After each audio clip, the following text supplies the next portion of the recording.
Hi everyone and welcome to today's video on the binomial distribution, and I can promise you no gnomes were hurt in the making of this video. No gnomes. Look, cheesy joke, but binomial distribution is actually really important. It's going to, again, scaffold all the learning that's going to come in later videos. So if you're following the Cambridge Essential Textbook Series, this is great. This is where we are at this moment, so I'm getting to understand what this binomial.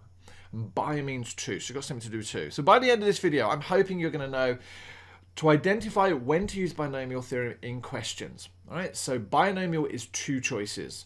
That's a heads up. And know how to calculate it for a random variable x over a number of different trials.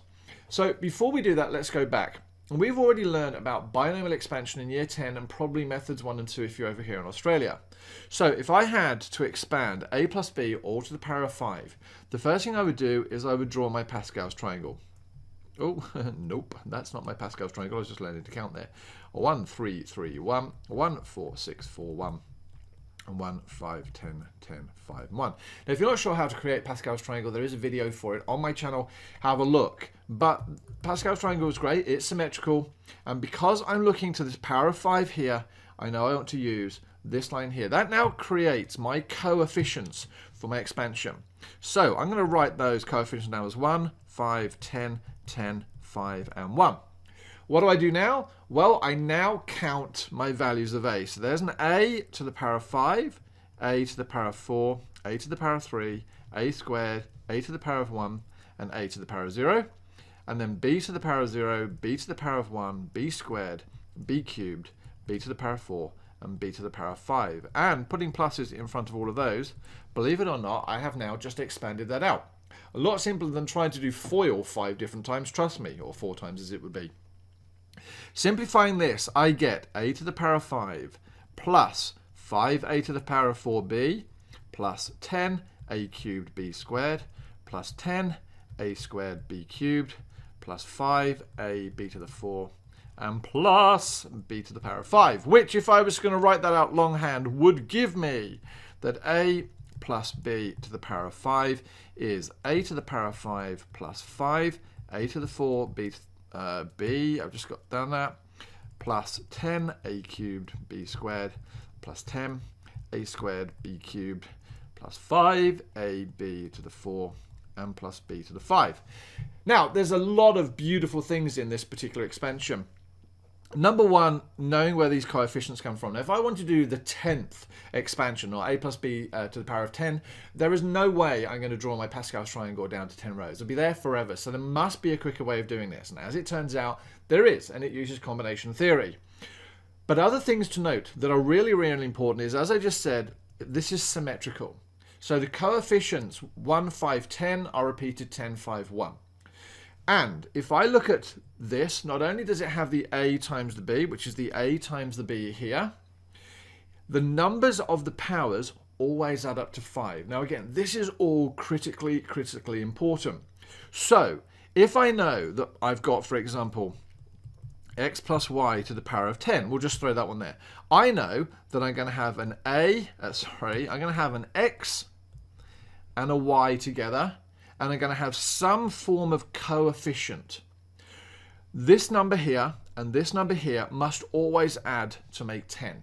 And so I'm going to have all sorts of different terms here adding to 10. Now, last thing to note for Pascal's triangle is this first number here is actually called the 0th term. It is the 0th number. Now, that's weird, I know, but if you're a computer programmer, then you'll know that arrays actually have zeros there.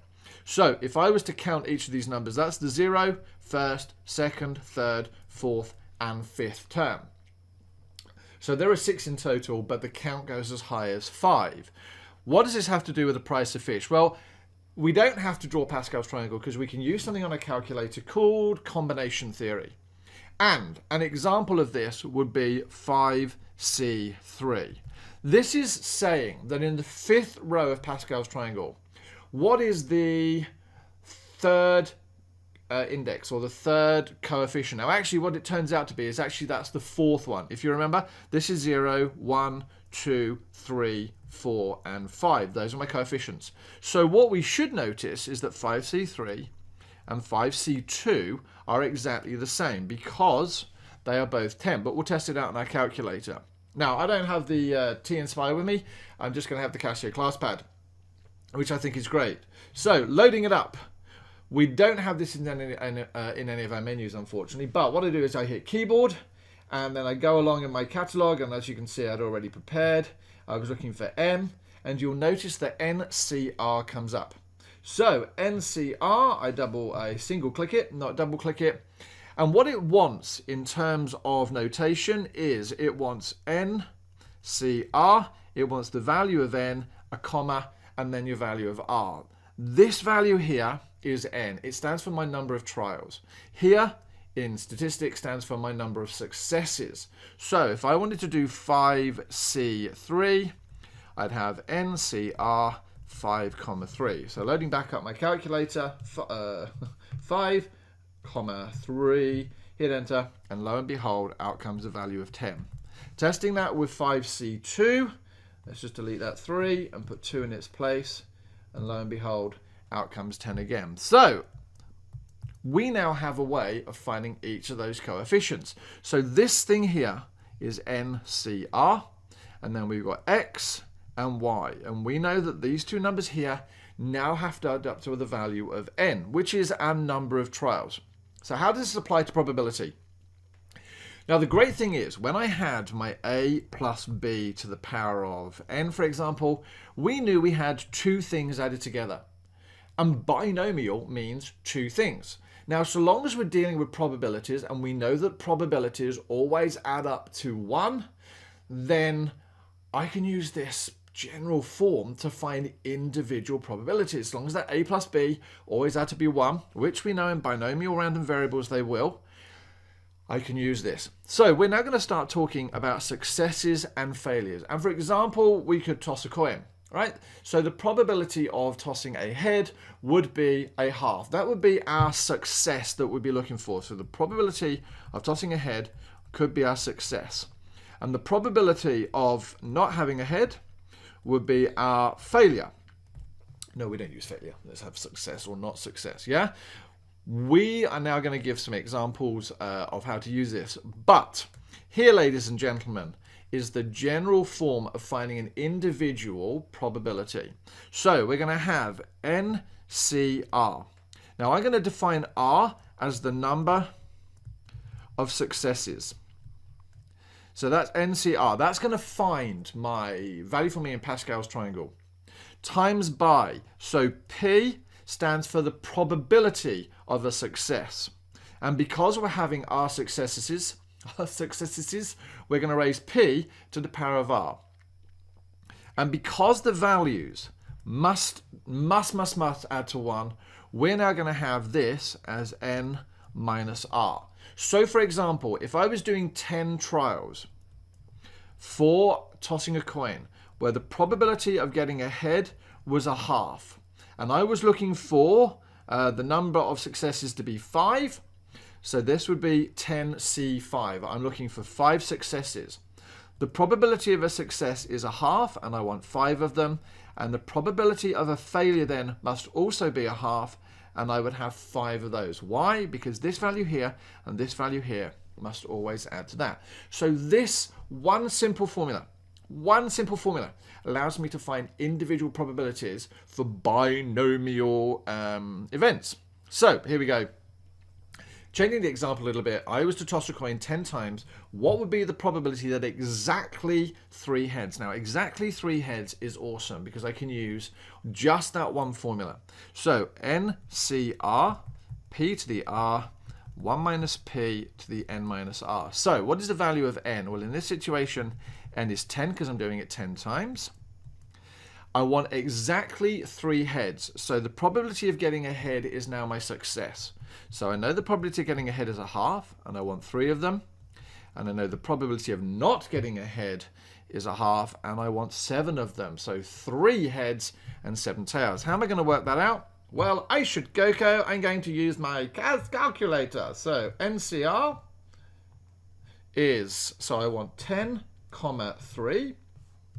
I'm going to multiply that by, in brackets, 0.5 to the power of 3, and times that by 0.5 to the power of 7. Now, again, generally speaking, this is a bit of a silly example because both of those probabilities are the same. But when I hit enter, I now work out that my probability of getting exactly 3 heads in 10 trials is 0.117 to 3 decimal places. Now, I'm going to put it to 3 decimal places. In your exam, it will tell you how many decimal places it is. And generally speaking, we do it to 4 unless otherwise stated. In methods 3 and 4, you are expected to leave your values in exact form unless otherwise stated. So that was getting exactly 3 heads. What if we were to change it up a bit with this at least 1 head?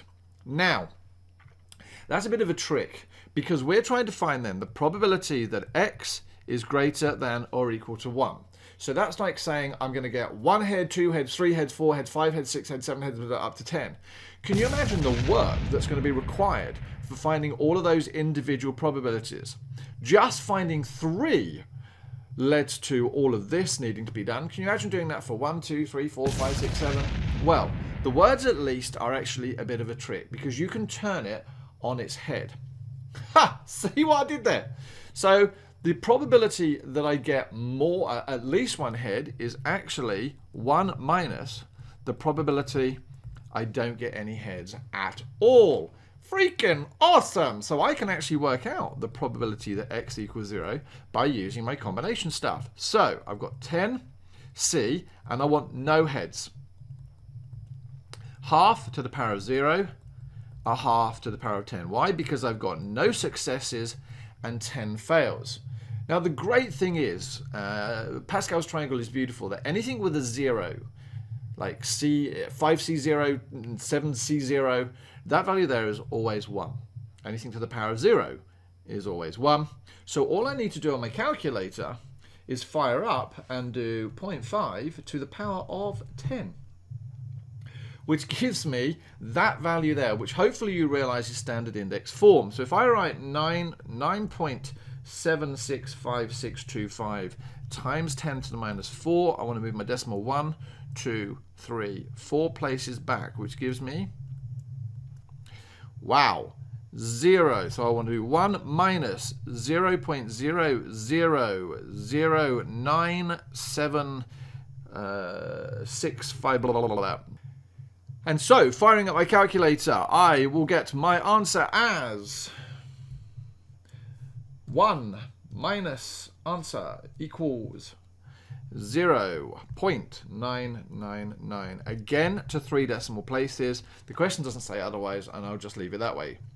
Okay, so we can now, let's do a different example, all right? Because we're a little bit over this dice. Let's change all the information that we need to have. So let x be the binomial variable, the number of 3s thrown, and let's say for a die.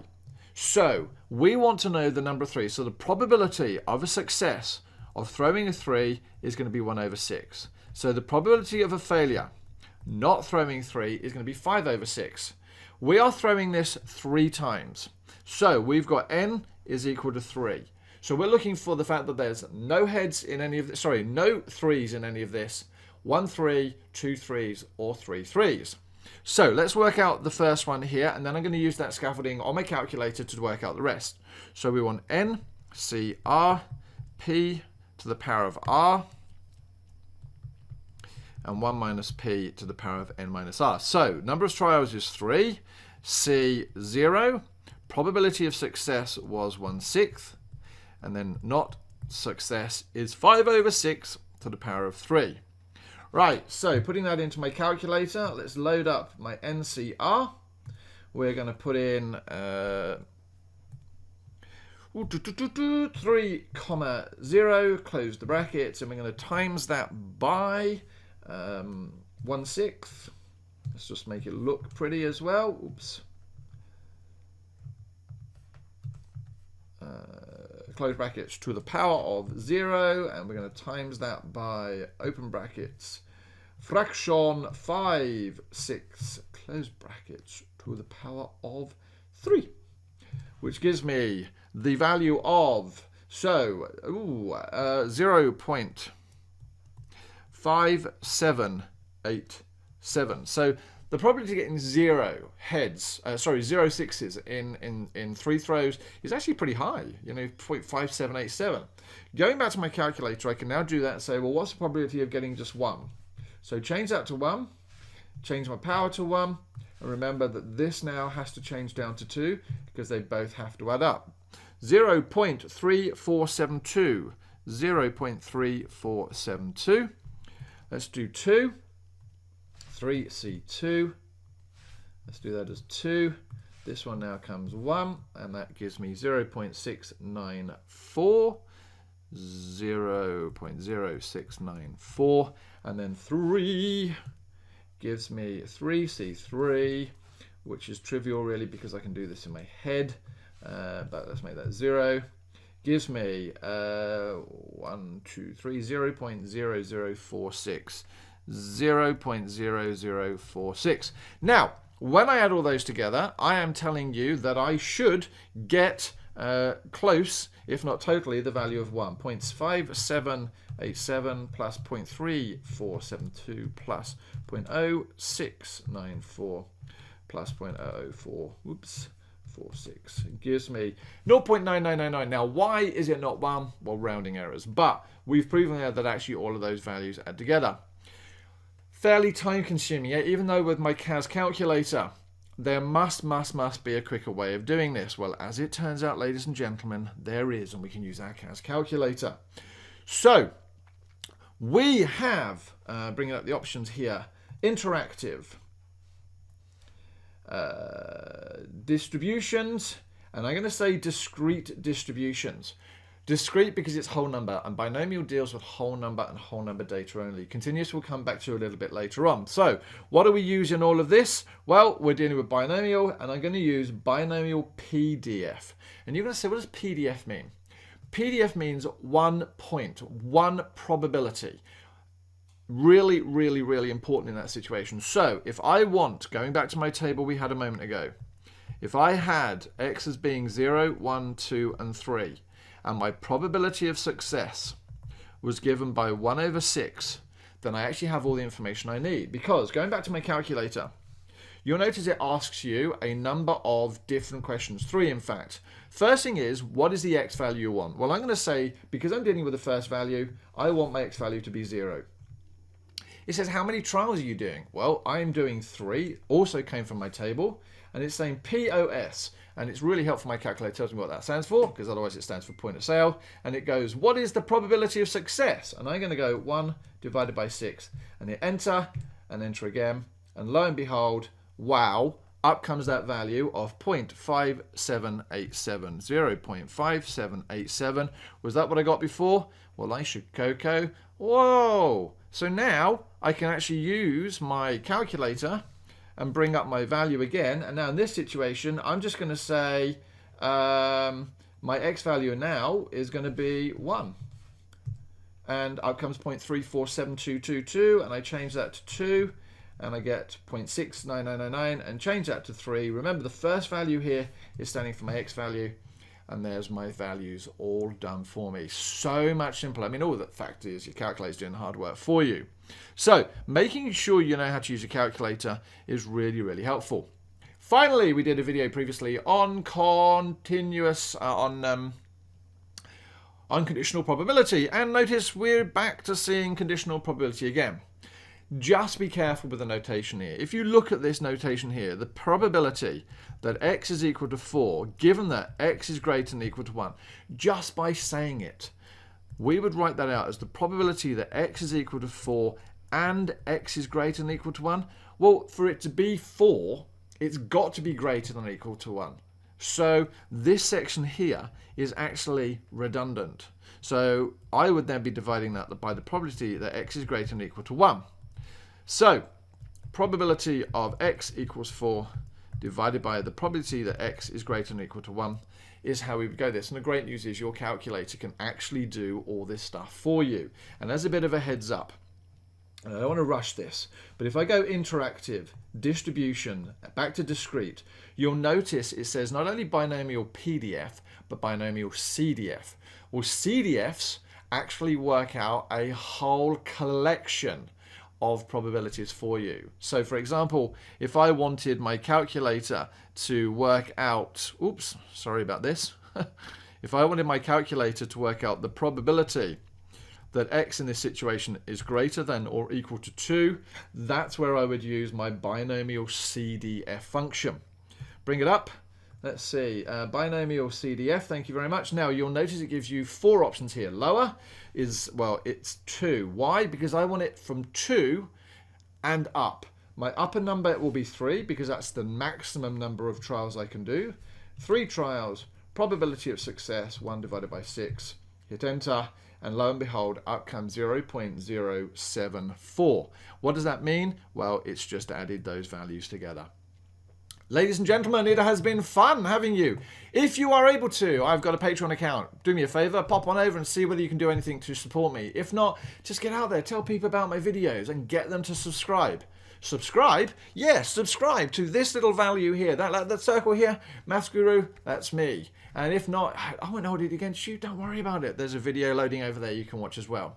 As ever, it is lovely seeing you here. Thanks so much for supporting my channel. I look forward to seeing you next time.